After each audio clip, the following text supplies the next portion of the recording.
Ito yung continuation ng comment niya sa akin. Siguro nga, may purpose kung bakit ako nakatattoo rin. Nag 3/4 ako, marami akong tattoo.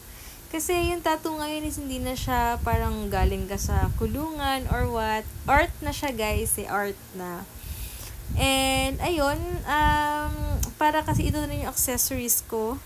At the same time, masasabi kong investment ko rin kasi syempre hindi rin naman biro yung price niya. Pero investment sa part na yung bang hindi siya mag-fade siya pero hindi siya masisira. Yung gano'n, yung kahit wala ka na accessories, wala kang anything, basta kahit naka-plain ka lang, parang ito na yung accessories mo. Parang ganun na siya ngayon.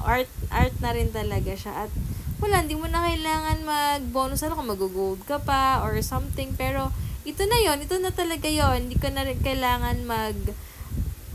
Depende sa inyo kung may tattoo kayo, kung gusto nyo luxury items. Pero, but for me, parang ito na kasi investment ko na feeling ko na kahit hindi investment na hindi naman siya nasasanla or what, pero sa sarili ko lang guys, na alam kong hindi siya masisira agad, hindi siya mawawala or what. Parang ayan, art na rin talaga. And thank you so much kasi siguro salamat sa nakaka-appreciate and siguro kasi may purpose din kung bakit din ako nagtattoo. 'Di ba? Katulad nito yung mga thinking nyo, akala nyo pag may mga tattoo masama or kung saan man galing or what. At least naiiba yung perception ng tao. At thank you so much, she's blessed. Kasi like ko siya nakikita, nagko-comment talaga sa akin na appreciate niya yung ginagawa ko.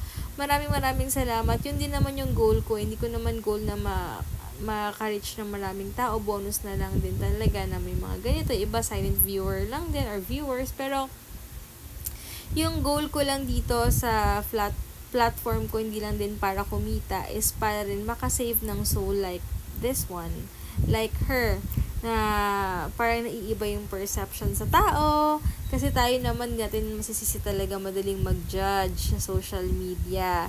Madaling madaling mag-judge based sa nakikita nila. Pero, ako ngayon, sa mga napagdaanan ko, sabi ko hanggat hindi ko nakakausap yung tao, ayoko mag-judge. Kahit na pakitaan pa niya ako ng hindi maganda, mas iintindihin ko siya guys. Mas malawak yung pag-iintindi ko, hindi yung parang mababadshot na agad siya sa akin or i-judge ko na siya based sa attitude niya. Hindi na ako ganun guys eh.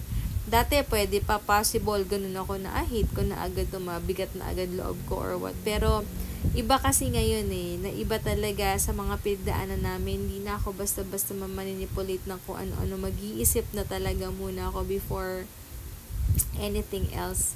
At hanggat hindi ko nakakausap yung tao ng masinsinan or hindi ko pa siya nakakabonding, ayoko mag-judge muna. Okay? So, yun. But thank you so much, is blessed, at congrats sa iyong pregnancy. Ayan, pag-pray natin na healthy yung baby at lumabas siya ng super healthy at healthy ka, sis. And sana dumami yung taong katulad mo na hindi nagbe-base lang sa physical appearance or kung saan man.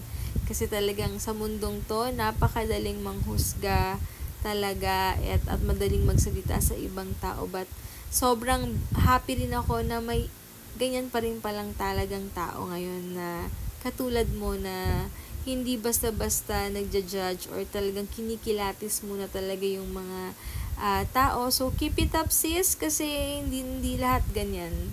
Maging ngayon ang goal dapat natin is maging set apart kasi pare-pareho na sila. Ngayon tayo, ang isipin natin paano tayo maiiba for the better naman. So, ayun lang. Thank you!